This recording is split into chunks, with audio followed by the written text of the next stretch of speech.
I did understand that, I mean, we're in the 21st century, anything you put your mind to, you could basically achieve because the information is out there, it's just for you to find it.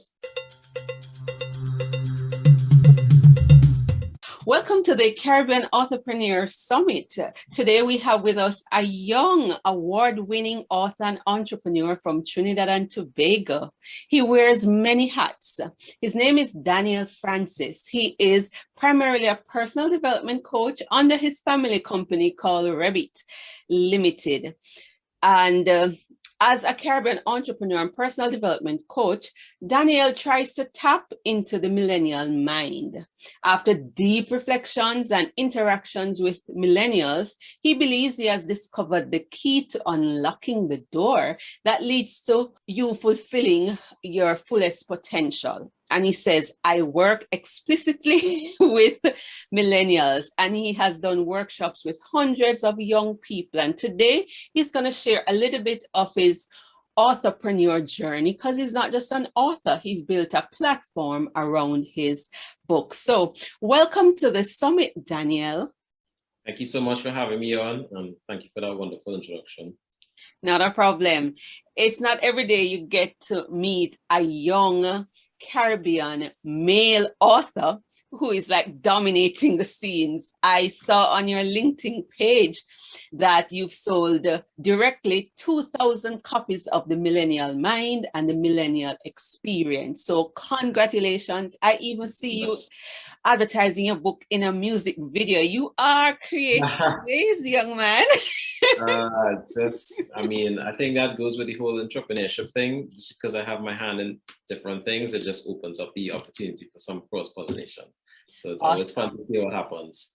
That makes you a very good example for young people who will be watching this. So talk to us about your author journey and what route you took to publish your book. Yeah. For me, I mean, I never thought I'd become an author. It's just something that kind of happened. Because I'm primarily a coach and I focus on time management and goal setting and all these aspects, I just know that one of my biggest goals was to become known worldwide for leadership and personal development. So I don't know how I will make it happen, but as I go along my journey, if particular doors open up, I say, okay, that door makes sense. So one day, actually Republic Day in Trinidad and Tobago, vacation, I'm just relaxing, and I just had a thought. I said, well, you know, when I coach people, I feel like I get them to where they need to go from point A to point B. They're better because of it. And I asked, how could I do that without physically being there?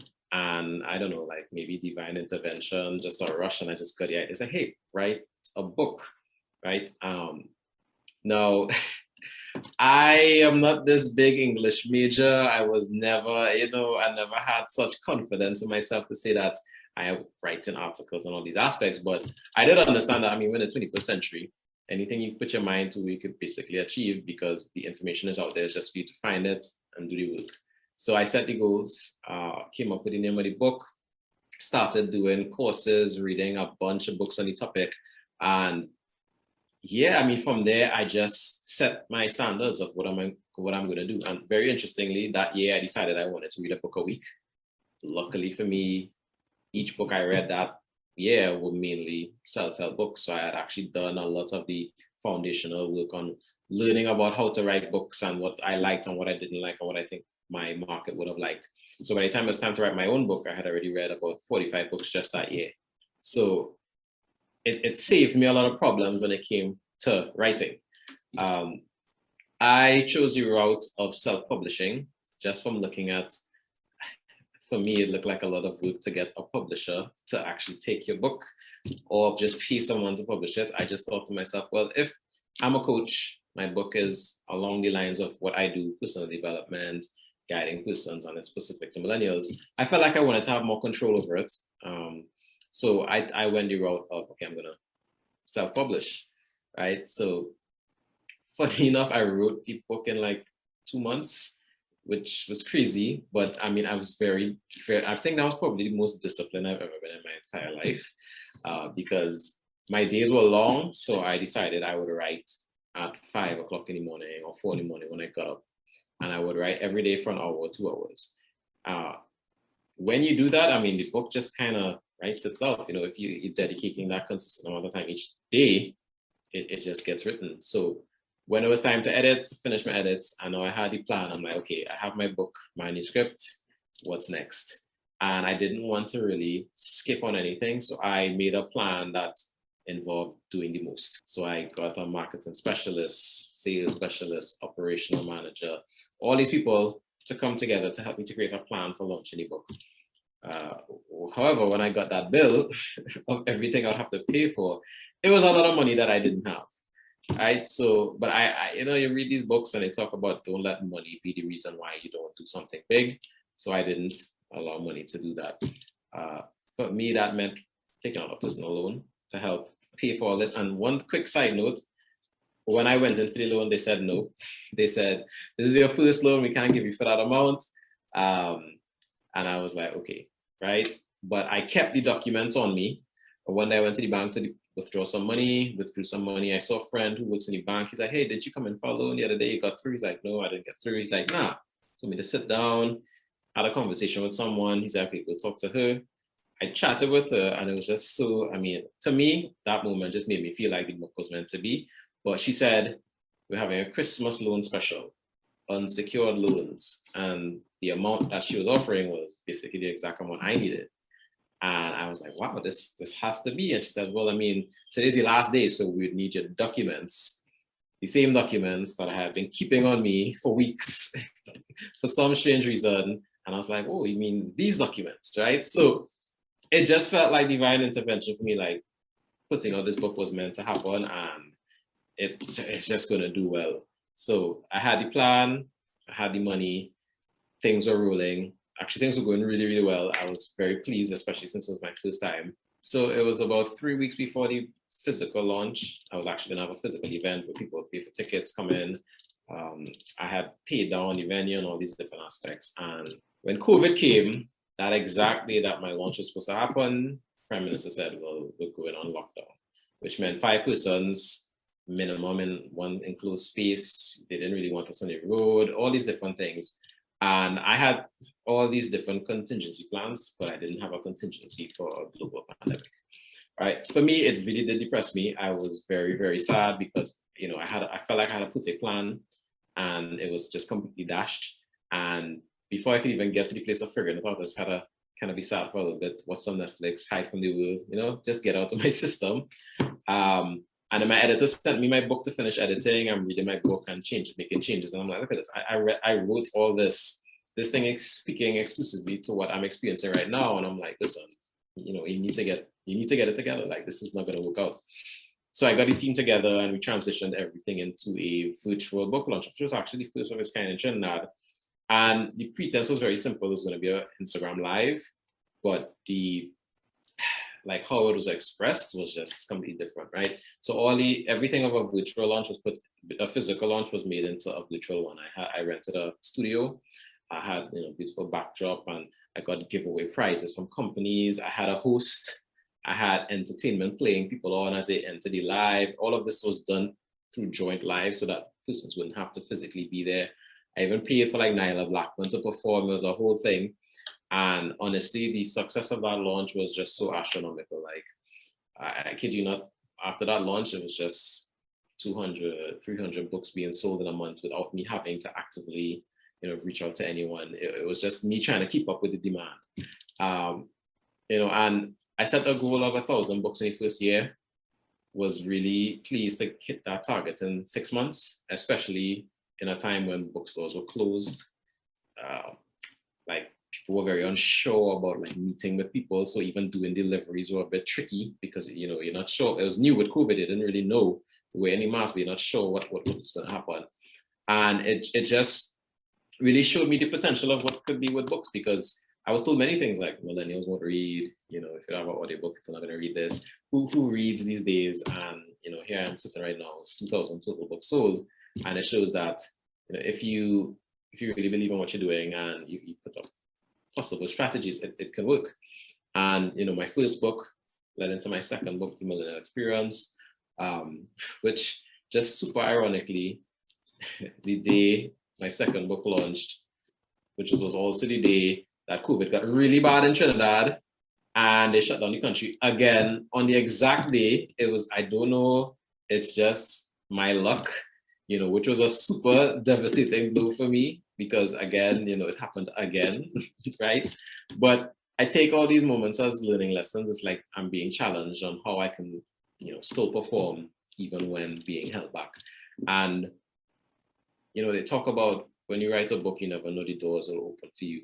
And for me, I really understood that, it's like every week I'm being asked to speak on a panel, do something like this, give speeches, just from all the outreach of other authors asking for assistance. It opened up a part of my business that deals with guiding authors on how to self-publish, strategies within the self-publishing, or even doing aspects of the publishing for them, which I never imagined would be something I'd be doing. But just when you go through this experience and you're getting so much questions for assistance, it just worked. As an entrepreneur, you fill the gap of what is needed, and that's what I was trying to do. So it just opened up a lot of doors for me. And whenever I tell people I took out a loan to pay for all this, they get very scared. They're like, how could you do that? And then I say, well, when I weigh the pros and cons, I don't even think about that loan because it literally started everything for me. And I only see what more potential and what more doors can be open based on that one decision that I made. So I always say something, listen, I think there's a book in everyone, whether it's for profit, whether it's a passion project, you should write it, because you never know what putting out something to the world can not only do for you, but can do for the persons that read your book. Awesome. That was a fascinating tale. It would make a good chapter in another book about launching books during the COVID-19 pandemic. Because you had to pivot, and it shows just how serious you are about your craft and what you were doing. And even though we say self-publish, you were working with a team. I heard you mention an editor and different persons to help you in the launch process. I don't want persons to think when we say self-publishing, we're primarily saying that we're taking charge, we are paying to get it done. It doesn't necessarily mean that we're doing everything ourselves, because that's a recipe to compromise the quality of the book. Definitely. So I hear you. Is it that most of the books that have been sold, it's been purchased by millennials? And for those who don't know, who are millennials? What age group are we talking about? So in 2022, a millennial will be somebody who's between the ages of about, I believe it's 24 to 41, right? So we're more or less within the working population, as in might have just been starting or been there a little while, to more like senior, kind of getting into the managerial positions. The majority of my books would have been sold right here in Trinidad, asking for it delivered, right? The lower spectrum being on Amazon or from bookstores or from little chains where I keep my books as well. Okay, but you're saying the lower spectrum. I looked at the Millennial Mind, and you have about 32 reviews. You are doing phenomenally well, so don't underplay that. 32 reviews, that means eyes are on it. You have social proof. It's gonna go places. Yeah, I think for me, I just have a radical view with the books, in that I think if you're in the Caribbean, yes, put it on Amazon and yes, sell it locally, but I think you should primarily focus locally first if you only have a couple set of books, just because you're going to get the support here first. Because Amazon is more of a long game. It's more of you having multiple books released over a steady period of time, and you're slowly building your fandom, so that if you get 20, 30, 40 books, then you start to see the money really coming in. But you don't really get that if you want to start with something that you can actually start making on now. I mean, you should focus more on the local and then use Amazon as you go along. As a long game. I agree, but did you realize that you are still in the top 100 for one of the categories for the Millennial Mind? So that puts you on the Amazon bestseller list for hourly bestsellers. So after launching, how long? Wow, you are still there. I think you're at 98, but it's been a long time since the book. Yeah, has I come out. So that is still a big win. Many books, you know, we struggle to get reviews because, you know, with your first set of books, home is where you're going to get majority of the support. And if you're not spending on Amazon ads, then, you know, you're not going to do well there. And so it's within that context that I say, even after launching that book, during COVID 2020, that you're still doing very well on Amazon, in the sense that you're getting the reviews. 32 reviews is no easy feat for a young man, a first book. And after more than a year, you're still, at least in one category, in the top 100. So congrats all around. I want to ask you though, Daniel, what role does the book now play in your business? Because this summit is about leveraging books and winning beyond book sales. So we are happy that you've sold a ton of books so far, but how does the book tie in with your business or your bigger mission and purpose in life? That's a juicy bit we want to know now. I see my book as like my business card, as that introduction, right? Let's say I'm in a meeting, that's the first thing I offer. I say, hey, you know, take a copy, take a read.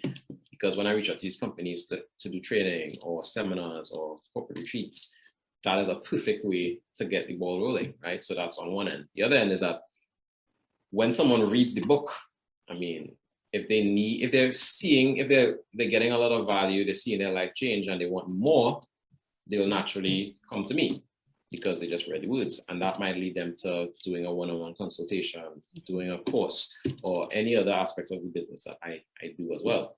And then I'm even seeing that on the other end with the author coaching, because when somebody sees, oh, wow, you sold 2,000 copies, how do I do that? Then I can now sit down with them and say, okay, let's have a conversation about what you can change, right? Or what you can improve on to actually get to these numbers as well. So for me, it's really just, it's like the beginning of my sales funnel. It's just like my introduction. It usually gets me just in the door. And so, I mean, yes, there's a revenue generator, but for me on the long game, it's more of kind of showing me as one of niche experts, but then also, hey, these are all the other things that I do that can help you. And I don't have to really prove it to them as much, especially if they've read the book, because they know what I'm capable of and they want to see what more can be done. Awesome. So you're hearing, and your book gives you authority.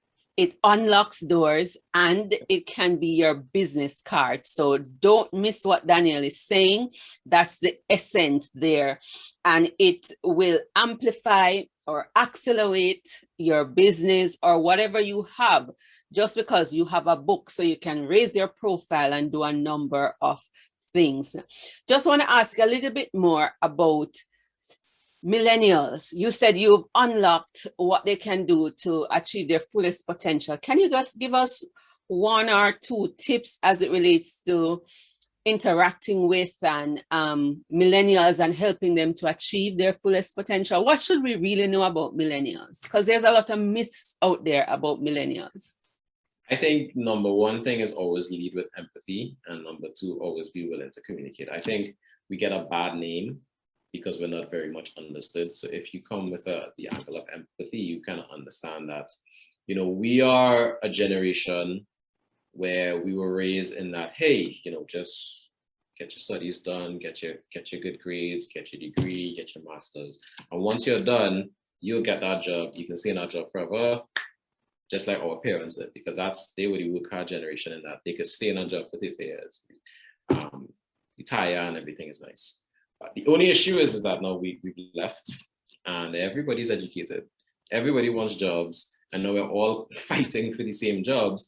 And we're also realizing that the world, the landscape is different than what we were told. So we now have to figure out how we will exist in that, whilst also having our predetermined thoughts on what we are owed or what we should expect. Now, when you and a lot of it is conditioning, like what we would have experienced when we were growing up. We were cuddled. Like, let's be real. We were protected from a lot of things. We were told we were special, and you know, entering the world and you realize that you're not really special. You still have to put in the work, and there are millions of you out there. So how do you being special really means actually doing a lot more work than you would have expected. So you're now seeing two competing ends now kind of colliding.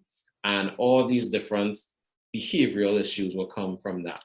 The anxiety from not knowing, the fear of saying, well, I want to get a job, but I don't believe in this company, but whatever, I need money. The chaoticness of just living day by day, but not really looking in the future, and how crippling it is, but then also feeling like you don't have the control that you want to take the reins of your life. So it's a lot coming at us from all different directions, and COVID doesn't help with like minusing 2 years from our lives just for things that we wanted to do, you know? So this is like, listen, I could talk about millennials all day. It's just that we have so many angles that we need to work. And what my book really wants to do is to make it practical for each person. When you read it, you can find that particular conditioning that you would have experienced that fits with you, learn something that you can do to make it change. And then, yeah, just if you want to go further, there are exercises at the end of each chapter so that you can do them, so that you can feel like, okay, I'm actually making progress. Because one thing I hate is to read a book, be motivated for like a day or a week, and then it just completely disappears. So I didn't want that for my book, which is why I put the exercises at the end. Oh, you have them there too. All right, so Daniel, as we bring this interview to a close, the first book was The Millennial Mind. What is it that you want to say to persons who are interested in this one? And then I'm going to show them the other one, which is The Millennial Experience. Just give us a synopsis of these two books.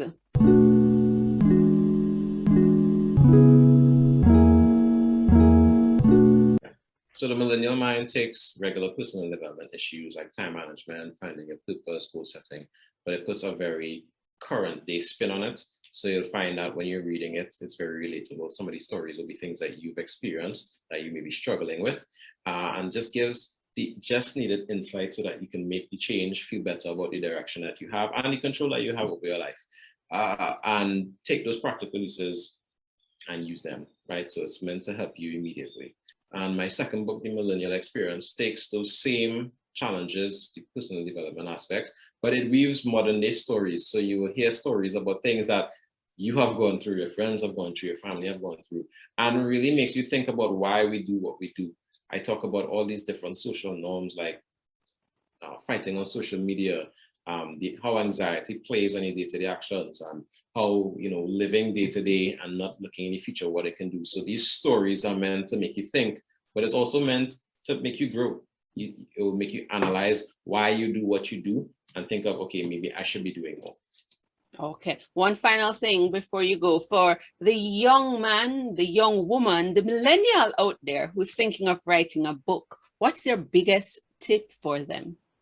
Biggest tip, I mean, the biggest thing you need to have is a book. And I would say, if you can commit to just 30 minutes of writing every day, you'll be like just leads ahead of everyone else, because that is really the hard part for most. Dedicating that 30 minutes, that 1 hour to writing. And you don't need to write perfection every day. You just need to write so that you have the content to make your book.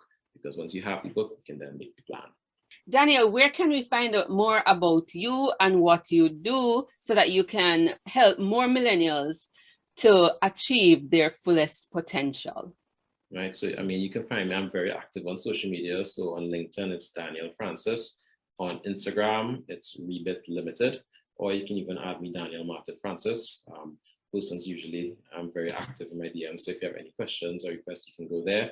Also, my books are on Amazon. And if you're locally, you can get them at RIK or Nigel Arcan locations nationwide. All right. Thank you, Daniel. And if you want to hear more from Daniel, we invite you to join us live on the final night of the summit on January 22. He'll be sharing in our live Q&A, the final Q&A with his and her excellencies, Natasha Wright and Jamar Wright. So see you later and come with your questions.